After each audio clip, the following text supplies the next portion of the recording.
नमस्कार दोस्तों, मैं निर्मल दुबे आपका अपने यूट्यूब चैनल एनकेडी कोचिंग क्लासेस में बहुत बहुत स्वागत करता हूं। साथियों, आज के क्लास में हम लोग क्लास 12th फिजिक्स के चैप्टर नंबर पहला का एक बहुत ही महत्वपूर्ण जो टॉपिक है वैद्युत द्विध्रुव। इस वैद्युत द्विध्रुव और वैद्युत द्विध्रुव आघूर्ण क्या होता है, इन दो परिभाषा पर चर्चा करेंगे। वैद्युत द्विध्रुव क्या होता है और वैद्युत द्विध्रुव आघूर्ण क्या होता है, क्योंकि जब तक हम इसको नहीं समझेंगे दोस्तों, तब तक हम आगे के व्यंजक को समझ नहीं पाएंगे। अतः हम लोग वैद्युत द्विध्रुव क्या होता है और वैद्युत द्विध्रुव आघूर्ण क्या होता है, इसके बारे में आज बारीकी से समझने का प्रयास करेंगे। तो दोस्तों, यदि आपने हमारे वीडियो को सब्सक्राइब नहीं किया है तो कृपया सब्सक्राइब करके घंटी के बटन को दबा दीजिए, ताकि जब भी मैं आप लोगों के लिए वीडियो अपलोड करूं तो आप तक नोटिफिकेशन आसानी से पहुंच सके। तो चलिए दोस्तों, ज़्यादा समय न लेते हुए हम लोग वैद्युत द्विध्रुव और वैद्युत द्विध्रुव आघूर्ण क्या होता है, इसको बारीकी से समझने का प्रयास करते हैं। यदि आपको किसी भी प्रकार का दिक्कत हो तो आप ज़रूर कमेंट करके बताएं। मैं आपके हर परेशानी को सुलझाने का, हर एक चीज़ को समझाने का प्रयास करूँगा। तो चलिए दोस्तों, हम जानते हैं कि वैद्युत द्विध्रुव क्या होता है। वैद्युत द्विध्रुव को इंग्लिश में बोलते हैं इलेक्ट्रिक डिपोल। इलेक्ट्रिक डिपोल मतलब होता है वैद्युत द्विध्रुव।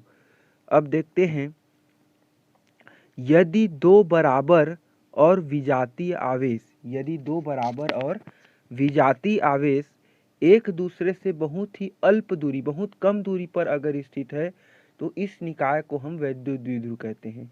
यदि दो बराबर और विजातीय आवेश, मान लो प्लस क्यू एक आवेश हो गया और दूसरा माइनस क्यू दूसरा आवेश हो गया, दोनों विजातीय हैं। विजातीय है कहने का मतलब ये है कि दोनों, एक धन आवेश है और एक ऋण आवेश है, इसलिए इसको हम लोग विजातीय बोलते हैं।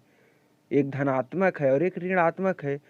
तो दो बराबर और विजातीय आवेश आप देख सकते हैं एक दूसरे से बहुत अल्प दूरी 2l, इसकी जो दूरी है ये 2l है, बहुत कम दूरी पर स्थित है।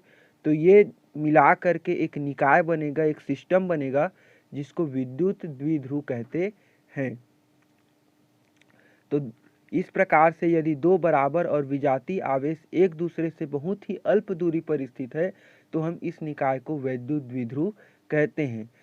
चित्र में एक वैद्युत द्विध्रुव प्रदर्शित किया गया है। आप देख सकते हैं चित्र में वैद्युत द्विध्रुव है जो दो आवेशों प्लस क्यू और माइनस क्यू आवेश से निर्मित है। ये प्लस क्यू आवेश से निर्मित है और ये माइनस क्यू आवेश से निर्मित है। दोनों आवेश की जो बीच की दूरी है, ये प्लस क्यू आवेश और माइनस क्यू आवेश, इन दोनों आवेश की जो बीच की दूरी है दोस्तों, ये 2l है, जो बहुत ही कम है, अल्प है। और दोनों आवेश के बीच की जो दूरी 2l है, ये जो है दोनों आवेश की लंबाई है। तो इस प्रकार से ये एक वैद्युत द्विध्रुव है। उदाहरण के लिए वैद्युत द्विध्रुव के लिए शर्त ये है कि दोनों ध्रुव जो है एक समान ना हो, सजातीय ना हो, विजातीय हो और एक दूसरे से बहुत कम दूरी पर हो, तब हम उसको वैद्युत द्विध्रुव कहते हैं। उदाहरण के लिए आप समझ सकते हैं कि HCl, H2O और NH3 आदि ऐसे अणु हैं जिनके धन आवेश का द्रव्यमान केंद्र और ऋण आवेश के द्रव्यमान के केंद्र के साथ संपाती नहीं होता। ऐसे अणु वैद्युत द्विध्रुव होते हैं। इसके कहने का मतलब ये है दोस्तों कि HCl, जैसे HCl है, HCl हाइड्रोजन क्लोराइड, तो इस HCl के जो दो ध्रुव बनेंगे H प्लस और Cl माइनस, तो एक धनात्मक हो गया और एक ऋणात्मक हो गया। तो इसी को बोल रहा है कि धन आवेश का द्रव्यमान केंद्र जो है, धन आवेश का द्रव्यमान केंद्र ऋण आवेश के द्रव्यमान केंद्र के साथ संपाती नहीं होता, एक जैसा नहीं होता, दोनों अलग अलग होता है। इसलिए चूंकि एक धनात्मक है और एक ऋणात्मक है, इसलिए एक वैद्युत द्विध्रुव का निर्माण करेंगे। तो इस प्रकार से HCl, H2 और NH3 ये सब जो हैं वैद्युत द्विध्रुव के उदाहरण हैं।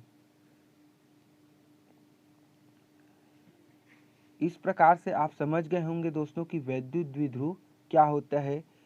ये बहुत ही सरल है, क्योंकि दो आवेश लेना है, दोनों आवेश विजातीय हो और लंबाई जो है बहुत ही कम दूरी पर हो, तो इसको हम लोग वैद्युत द्विध्रुव और इंग्लिश में इलेक्ट्रिक डिपोल के नाम से जानते हैं। तो इस प्रकार से वैद्युत द्विध्रुव के बाद आता है वैद्युत द्विध्रुव आघूर्ण। वैद्युत द्विध्रुव आघूर्ण आप देख सकते हैं, वैद्युत द्विध्रुव आघूर्ण इलेक्ट्रिक डिपोल मूवमेंट बोलते हैं इंग्लिश में वैद्युत द्विध्रुव आघूर्ण को। वैद्युत द्विध्रुव के किसी एक आवेश, दोनों आवेश में से किसी एक आवेश और उनके बीच की दूरी के गुणनफल को वैद्युत द्विध्रुव कहते हैं। ये जो दो आवेश है, इन दोनों में से एक आवेश और इन दोनों आवेश की जो बीच की दूरी है, उसके गुणनफल को ही हम लोग वैद्युत द्विध्रुव आघूर्ण कहते हैं।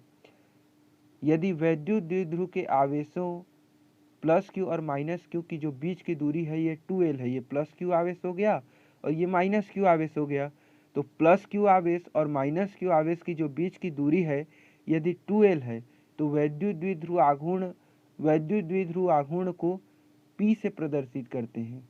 तो P बराबर हो जाएगा, चूंकि हम लोग परिभाषा पढ़ते हैं कि वैद्युत द्विध्रुव की किसी एक आवेश, तो एक आवेश हो गया और उनके बीच की दूरी, ये दोनों के बीच की दूरी के जो गुणनफल है, इनटू का मतलब गुणनफल, इनके गुणनफल को ही हम लोग वैद्युत द्विध्रुव आघूर्ण कहते हैं।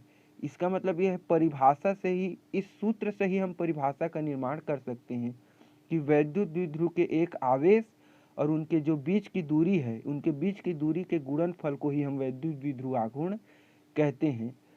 इसमें एक ऑब्जेक्टिव टाइप प्रश्न पूछता है कि वैद्युत द्विध्रुव सदिश राशि है कि अदिश राशि है। तो वैद्युत द्विध्रुव आघूर्ण एक सदिश राशि होता है और इसकी दिशा जो होती है वो हमेशा ऋण आवेश से धन आवेश की होती है। ये ऋण आवेश से धन आवेश की ओर इसकी दिशा होती है। सदिश रूप में अगर लिखना चाहें दोस्तों, तो हम लोग P के जगह में वेक्टर लगा सकते हैं, 2l में वेक्टर लगा सकते हैं। तो ये P = Q 2l, ये वेक्टर के रूप में, सदिश के रूप में इस प्रकार से हम लिख सकते हैं। तो आप लोग समझ गए होंगे कि वैद्युत द्विध्रुव आघूर्ण क्या होता है। वैद्युत द्विध्रुव के किसी एक आवेश और उन दोनों आवेश के बीच की जो दूरी का गुणनफल है, जो इनकी बीच की दूरी है, इनके गुणनफल के साथ गुणनफल को ही वैद्युत द्विध्रुव आघूर्ण कहते हैं। इसको हम लोग 2ql इसको आगे पीछे करके लिख सकते हैं। इस प्रकार से वैद्युत द्विध्रुव की परिभाषा आप लोग समझ गए होंगे। अब वैद्युत द्विध्रुव आघूर्ण का मात्रक क्या होता है इसको देखते हैं दोस्तों। मात्रक जो होता है एसआई पद्धति में द्विध्रुव आघूर्ण का मात्रक होता है कूलाम मीटर, आवेश का मात्रक होता है कूलाम और लंबाई का होता है मीटर। तो दोनों मिला के हो गया कूलाम मीटर। और इसका विमी सूत्र निकालने के लिए इसका सूत्र जो होता है P = 2ql। तो 2ql, अभी हमने इसका सूत्र देखा 2ql, आवेश और उनके लंबाई के गुणनफल को, ये सूत्र हो गया P = 2ql। तो P का मात्रक निकालते हैं तो आवेश का मात्रक और लंबाई का मात्रक। आवेश बराबर होता है धारा गुणित समय और लंबाई का विमी सूत्र हो गया। धारा का विमी सूत्र होता है एम्पियर, समय का टाइम और लंबाई का L, तो ATL। इसमें द्रव्यमान जो है कुछ नहीं है, 0 है, तो m0 हो जाएगा और लंबाई की लंबाई हो जाएगा, T का T और A का A, तो m0 LTA ये वैद्युत द्विध्रुव आघूर्ण का विमी सूत्र हो गया। इस प्रकार से इस वीडियो में हमने वैद्युत द्विध्रुव क्या होता है, वैद्युत द्विध्रुव आघूर्ण क्या होता है, इसके बारे में अच्छी तरीके से देखा दोस्तों। आप इस प्रकार से, मेरे लिखने का उद्देश्य यह है दोस्तों कि आप इसी प्रकार से परीक्षा में लिखें ताकि आपको पूरा नंबर मिल सके। आप इसको स्क्रीनशॉट भी कर सकते हैं दोस्तों और अपनी कॉपी में नोट कर सकते हैं। नोट्स बनाते चलिए दोस्तों, और किसी भी प्रकार का दिक्कत हो तो कमेंट करके पूछिए। मैं आपके हर प्रश्न का उत्तर बारीकी से देने का प्रयास करूंगा, आपको समझाने का प्रयास करूंगा। तो मेरा वीडियो कैसे लगा दोस्तों, आप ज़रूर कमेंट करके बताइए। हमारे वीडियो को लाइक करिए, शेयर करिए और सब्सक्राइब करिए। शेयर करने का आपका छोटा सा प्रयास दोस्तों उस आर्थिक रूप से अक्षम विद्यार्थियों को गुणवत्तापूर्ण शिक्षा प्रदान करने में हेल्प करेगा। तो ठीक है दोस्तों, आज की क्लास बस इतना ही। फिर मिलते हैं नेक्स्ट क्लास में। जय हिंद, जय भारत, जय छत्तीसगढ़।